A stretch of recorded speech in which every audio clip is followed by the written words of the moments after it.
i7 ગુજરાતનો અવાજ।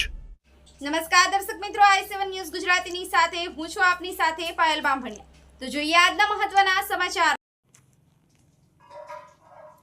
હાથીગઢ ગામે છેલ્લા 10 દિવસથી અંજર ત્યાગ કરી બેઠેલા મહિલાએ આખરે અનશન તોડ્યું। પાટીદાર સમાજના મહિલા અગ્રણી જિગીસાબેન પટેલ દોડી આવ્યા હાથીગઢ। જિગીસાબેન પટેલે પીડિત મહિલાને પાણી અને બિસ્કિટ ખવડાવી અનશન તેડાવ્યા। ભાજપ નેતાના પુત્રવધુએ છેલ્લા 10 દિવસથી અંજરનો ત્યાગ કર્યો હતો। ન્યાય નહીં મળે ત્યાં સુધી સસરાના ઘર બહાર રહેવાની પીડિત મહિલાની જીત। સમાજ અને રાજકીય આગેવાનો સાથે વાતચીત કરી હકારાત્મક નિર્ણય આવે તેવા પ્રયાસો કરવા જિગીસાબેને ખાતરી આપી। 2019થી ભરણ પોષણના રૂપિયા નહીં મળ્યાનું પીડિત મહિલાએ જણાવ્યું હતું।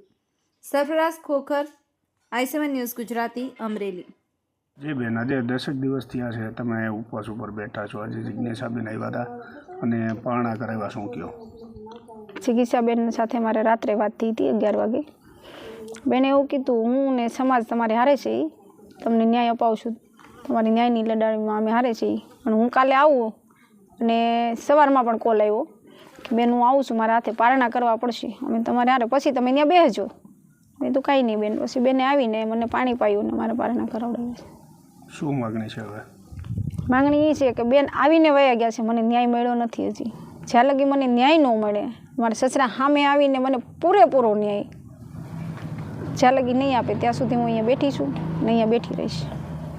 ગામે આવ્યા છો અને એક દીકરી જે છે અંજર ત્યાગ કરીને બેઠા છે, ન્યાય માટે શું કહો?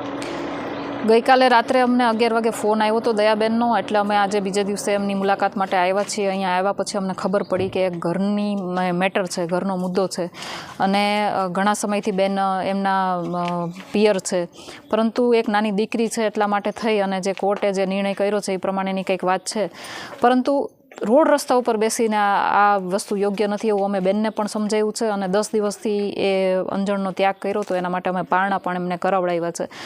મારું સામેવાળા પક્ષને પણ કહેવાનું છે કે ભાઈ ઘરની બેન દીકરી છે તો એમને સાથે લઈ અને યોગ્ય જે કંઈ પણ એનો નિકાલ આવે એ કરવો જોઈએ અને સામાજિક આગેવાનોને પણ કહું છું કે જેટલું બને એટલું જલ્દી આ મામલાને યોગ્ય રીતે થાળે પડે એવી રીતનું એક પ્રયત્ન પણ કરવો જોઈએ અને સુખદ અંત આનો લઈ આવવો જોઈએ।